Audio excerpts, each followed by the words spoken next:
significantly worse. I found a country whose currency had collapsed, like they were on a barter system for a while until they dollarized.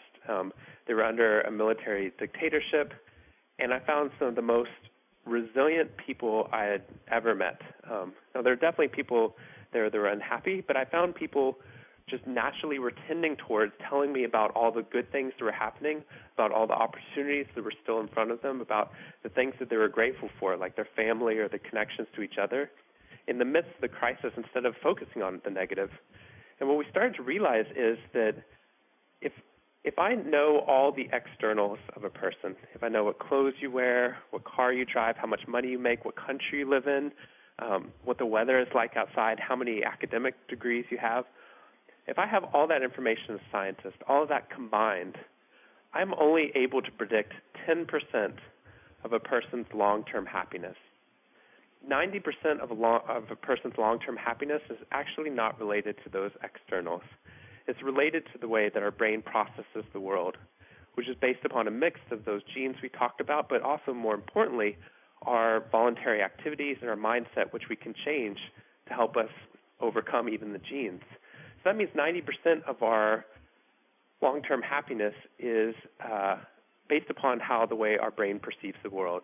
So if we can change the lens to which we see the world, not only do we have an ability to change levels of happiness, which based upon those mirror neuron networks that we talked about earlier in the show, that positivity will spread out. But because of the happiness advantage, which is every business and educational outcome improves when a brain is positive, intelligence improves, creativity improves, productivity improves, scores on tests improve, we found that you can ripple positivity out to an organization or school, but you can also ripple out greater levels of performance, so that even in the midst of the challenges we find in our external world, our brains are better able to deal with them when we're optimistic and positive as opposed to negative, neutral, or stressed. I think that's really good news.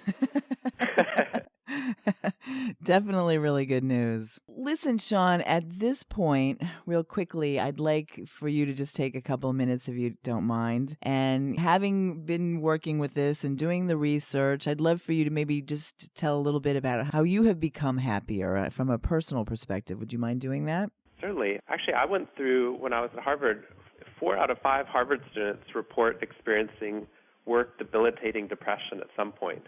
Which is remarkable given the fact of all the resources and how brilliant some of these students are. And I actually experienced that as well, too. I went through about 2 years of depression right before getting into positive psychology. I didn't even know I was depressed for the first part of it. I just felt so apathetic. And what I found was that I think that there's a cultural malaise, just a tendency towards despondency in our society where we're feeling less meaning in the work that we do. When the Conference Board survey came out in January of last year, we found the highest rates of job dissatisfaction in the history of polling. Researchers are finding that depression rates have doubled over the past decade, a whole host of these things. And for me, what helped walk me back out of that depression was doing some of these habits. I tried to ingrain some of these positive habits in my life, and I wouldn't argue with myself. I would just write down 3 things I was grateful for, or I would try and exercise every day.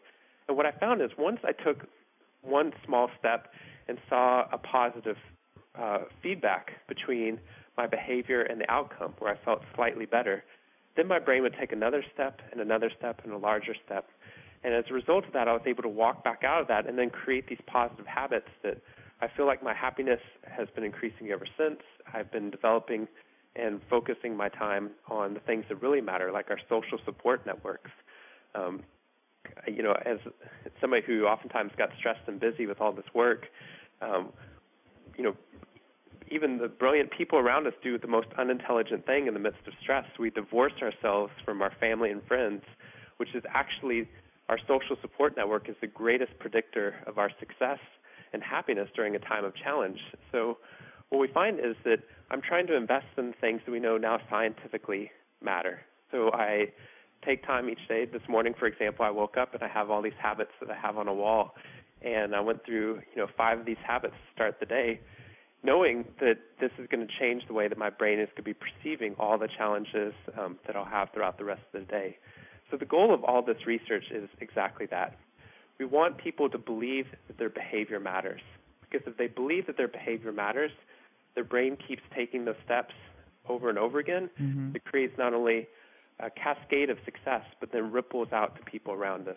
Because I really believe that happiness is not something that just happens to us. And happiness is not the belief that we don't need to change. I think happiness is the belief that change is possible. Fabulous. So you feel that you have been becoming happier and happier. The more you research this and the more you practice it or change a habit, you continue to get happier. Yes, even the top 10% of the happiest people in the world still fluctuate up and down. I don't get to study people that are happy all the time because that's a disorder. We don't want that. What we want are people who are rational optimists, who can realistically see where they are in the present, but maintain an optimistic belief their behavior will matter. And the more that I put the science into practice, the more I start to realize how much possibility was latent in our brains that we didn't even realize. Okay. Now, I'd like to ask you this. I don't know whether this got into your research or not, but I know you kind of mentioned briefly, as far as our social support and social connection. I happen to think that Facebook has been fabulous in supporting that. What do you think? Oh, I'm so glad to hear you say that because I hear so many people that say the opposite.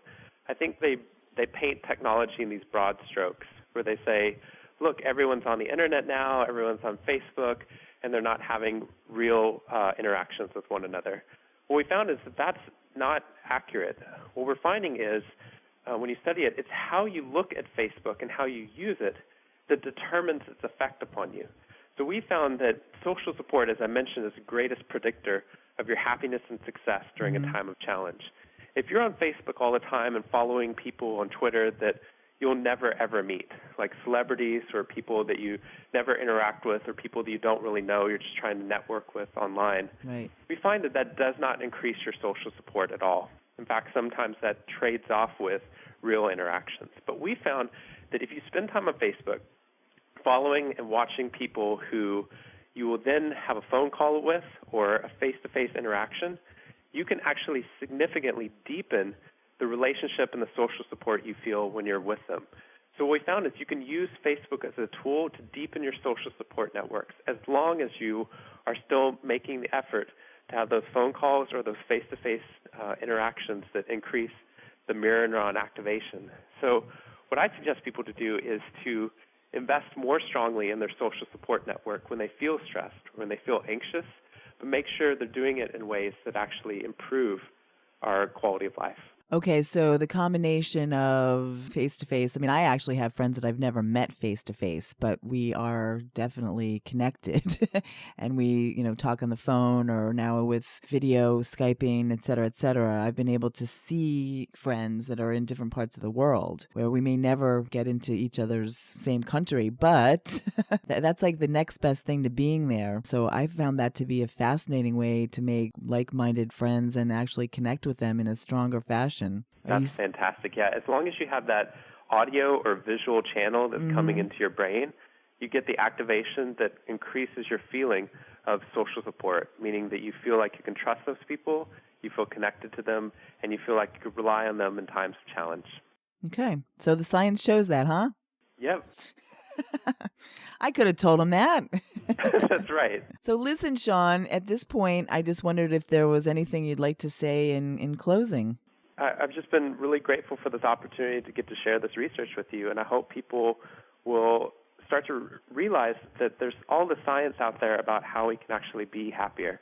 And you can just Google positive psychology. You could, my book came out this fall, The Happiness Advantage, which goes through all the research on this, about how you can actually make these changes, not only for you, but for your children and for your coworkers as well. So there's so many resources out there. So if you're feeling like you want to increase your levels of happiness, or you're feeling frustrated at your job or at school, or you see people that are unhappy, realize that doesn't have to be the case, that there are ways you can actually move people in a positive direction. Excellent. Fabulous. Well, Shawn, you do have a great job, I'll tell you. I love it. It makes it easy to be happy. There you go. And you get to spread it around. Well, keep doing that, okay? Forever and ever. I will.